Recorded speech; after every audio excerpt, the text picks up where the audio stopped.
안녕하세요. 현수의 재테크입니다. 이전에 ISA를 우선 만들고 고민하라는 내용의 유튜브 영상을 올렸습니다. ISA는 만들고 3년 지나면 혜택을 다 받고 자유롭게 해지도 가능하기 때문에 우선 만들어서 묵히면서 어떻게 투자할지 고민해도 된다는 내용이었죠. 오늘은 ISA에서 뭘 투자할지 고민할 때 알아야 할 손익통산이라는 개념에 대해서 이야기하겠습니다. 손익통산은 손실과 이익을 합쳐서 계산한다는 말입니다. 이익 100만원, 손실 50만원이 있으면 손익통산하면 전체적으로는 50만원 이익이 되는 거죠. 이게 왜 중요하냐면 일반 주식 투자형 계좌는 손익통산이 안 되기 때문입니다. 나스닥 100 ETF로 100만원 이익, 삼성전자로 50만원 손해라고 가정해보죠. 손익통산하면 전체적으로는 50만원 이익이니 50만원에 대해서만 세금 15.4%를 내야 할 것 같은데요. 실제로는 100만원의 15.4%인 15만 4천원을 배당소득세로 내야 합니다. ISA 계좌의 커다란 장점 중에 하나가 이런 불합리해 보이는 계산법을 바꿔서 손실과 이익을 합쳐서 계산한 다음 이익에 대해서만 과세, 이것도 200만원은 빼주고 9.9% 분리과세로 저율과세 해준다는 점입니다. 이제 ISA 손익통산 규칙을 구체적으로 한번 알아보겠습니다. ISA의 모든 이익과 손실을 다 합쳐서 계산하는 것은 아닙니다. 국내 주식의 경우 손실은 포함해주지만 이익은 계산해서 제외합니다. 국내 주식형 ETF는 손실과 이익을 모두 제외합니다. 국내 상장 해외 ETF는 손실과 이익을 모두 포함시켜 계산하고요. 그 외에 다른 ETF, 그런 것들도 손실과 이익을 모두 포함합니다. 채권의 경우도 좀 특이한데요. 매매 차익은 계산해서 제외하지만 이자 수익은 포함시켜 줍니다. 특이한 부분이 국내 주식의 손실을 포함시켜 주는 겁니다. 원래 국내 주식은 매매 차익에 대해 비과세라서 계산해서 빼는데 국내 주식 활성화를 위해서 혜택을 좀 더 넣어준 거죠. 근데 여기서 국내 주식이 만약 계좌에 두 종목 이상인 경우에는 국내 주식끼리 계산해서 전체적으로 이익이면 계산해서 제외하고 손실인 경우만 포함시켜 줍니다. 채권의 경우 매매 차익은 원래 비과세입니다. 그래서 국내 주식형 ETF를 계산해서 제외하는 것처럼 손실과 이익을 모두 계산해서 제외시킵니다. 대신 채권에서 발생한 이자 수익은 이익으로 포함시켜서 계산합니다. 간단하게 요약해서 다시 설명하면 원래 비과세인 상품은 손익통산 계산에서 제외하는데 국내 주식의 경우에만 특이하게도 손실을 포함시켜 준다는 거죠. 잘 이해가 안 간다면 이제부터 예시를 통해서 같이 한번 계산해 보겠습니다.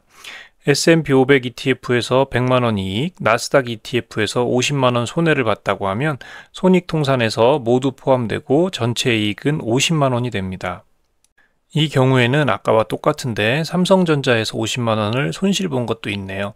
이런 경우는 국내 주식에 손실은 포함시켜서 계산하기 때문에 손익통산에서 전체 이익은 0원이 됩니다. 이 경우는 아까와는 반대로 삼성전자에서 50만원이 수익이 난 상황을 가정합니다. 그렇지만 국내 주식에 이익이 난 경우에는 계산에 포함하지 않기 때문에 손익통산에서 계산되는 전체 이익은 50만원이 됩니다. 이 경우에는 삼성전자 대신에 코덱스 200 ETF를 넣은 경우죠. 이 경우에도 코덱스 200 ETF는 계산에 포함하지 않기 때문에 손익통산의 전체 이익은 50만원이 됩니다. 이 경우는 반대로 코덱스 200 ETF에서 50만원 손해를 본 상황이죠. 이 경우에는 손익통산했을 때 전체 이익은 50만원이 됩니다. 국내 주식형 ETF는 이익과 손해 모두 계산에 포함하지 않기 때문이죠. 이런 경우는 어떨까요? 삼성전자에서 200만원 이익을 보고 SK하이닉스에서 100만원 손해를 봤습니다. 이 경우에서는 국내 주식끼리 먼저 손익통산해서 이익이면 계산에 포함하지 않고 손해인 경우에만 계산에 포함시켜 줍니다. 삼성전자와 SK하이닉스의 이득을 합치면 전체적으로는 100만원 이익이기 때문에 계산해서 완전히 제외하고 S&P 500 ETF와 나스닥 ETF만 계산해서 전체 이익은 50만원이 됩니다. 이번에는 배당금에 대해서 이야기하겠습니다. 국내 주식형 ETF는 배당금에 대해서 14%, 지방세까지 포함하면 15.4% 과세를 합니다. ISA 계좌에서 투자하면 배당소득세 과세를 안 하고 전액 입금시켜준 다음에 계좌를 해지할 때 손익통산에서 세금을 매깁니다. 때문에 과세 이연 효과가 발생하죠. 국내 상장 해외 ETF, 그러니까 S&P 500이나 나스닥 100 ETF 같은 상품의 경우 배당금은 15%를 미국에서 원천 징수해가고 나머지 85%만 계좌에 입금이 됩니다. 이후 계좌 해지할 때 손익통산에서 세금을 매깁니다. 과세 이연 효과는 없는 거죠. 배당금은 마이너스가 나는 경우는 없기 때문에 계좌로 들어온 모든 배당금은 손익통산에서 이익으로 계산돼서 들어간다는 것을 알면 됩니다. 원래는 국내 상장 해외 ETF도 배당소득세를 원천 징수하지 않고 전액 계좌로 입금해줬습니다. 나중에 계좌 해지할 때 손익통산에서 처리가 됐었죠. 원래는 미국에서 15%를 원천 징수해가는 거였는데 그동안 정부에서 대신 납부해줬던 겁니다. 나중에 계좌 해지할 때 받으면 되니까요. 2025년부터 이렇게 정부에서 대납은 해줄 수 없다고 해서 15%를 미국에 납부한 나머지 금액만 계좌로 들어왔습니다. 그런데 문제는 여기서 발생합니다. 이미 15%를 미국에 세금을 낸 배당금인데 계좌를 해지할 때 9.9%의 세금을 또 내야 한다는 점이죠. 예를 들어 볼게요. ISA에서 3년 동안 원금 5천만 원을 국내 상장 해외 고배당 ETF에 투자했습니다. 예를 들어서 타이거 미국 배당 다우존스 같은 ETF를 한 주에 10,000원씩 5,000주를 샀다고 해보죠. 3년이 지났는데 ETF 자체의 가격은 변동이 없어서 그대로 한 주에 10,000원입니다. 대신 배당금을 3년 동안 1,000만 원을 받았습니다. 미국의 배당소득세 15%를 원천징수로 떼고 들어와서 계좌에 쌓인 배당금은 850만 원이 됩니다. ISA를 해지하니까 원금 5천만 원을 제외한 수익금 850만 원에서 200만 원을 제외한 650만 원에 9.9%인 64만 3,500원을 세금으로 떼갑니다. 미국에 150만 원을 이미 세금으로 냈죠. 그리고 한국에 64만 3,500원을 세금을 내서 총 214만 3,500원을 내게 됩니다. 절세계좌라고 해서 가입했는데 세금이 오히려 21.4%로 더 늘어났습니다. 이런 상황을 방지하기 위해서 정부는 크레딧이라는 것을 도입합니다. 1,000만 원 배당으로 15%인 150만 원의 세금을 미국에 냈지만 정부는 여기서 약 55.3% 정도인 82만 9천 원을 크레딧으로 적립해 줍니다. 이 크레딧은 ISA를 해지할 때 내야 할 세금에서 공제해 줍니다.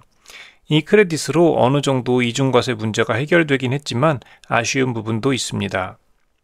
첫 번째로는 사라진 과세 이연 효과가 있습니다. 내야 할 세금을 뒤로 미뤄서 원금을 최대한 크게 해서 복리의 효과를 극대화할 수 있는 과세 이연 효과가 사라진 거죠. 또 두 번째로는 적게 쌓아준다는 겁니다. 미국에 내가 세금은 150만 원인데 크레딧으로 적립은 82만 9천 원 정도만 해줍니다. 그리고 가장 중요한 거는 남는 크레딧은 환불이 안 된다는 거죠. 위에 예제에서 보면 내가 내야 할 세금은 64만 3,500원이었죠. 크레딧에서 64만 3,500원을 공제해 줍니다. 남는 크레딧은 그냥 없는 셈 쳐야 됩니다. 이런 복잡한 손익통산 구조는 왜 알아야 할까요? ISA에 뭘 담는 게 유리할지 따져봐야 하기 때문이죠. 결론만 말씀드리겠습니다. 국내 상장 해외 ETF, 그 중에서도 배당보다는 매매 차익이 주로 발생하는 상품을 담는 것이 가장 유리합니다. 그리고 국내 상장 고배당 해외 ETF도 배당소득세를 떼가고 주기 때문에 아쉽지만 매매 차익도 어느 정도 발생한 것을 기대한다면 괜찮은 선택이 될 수 있습니다.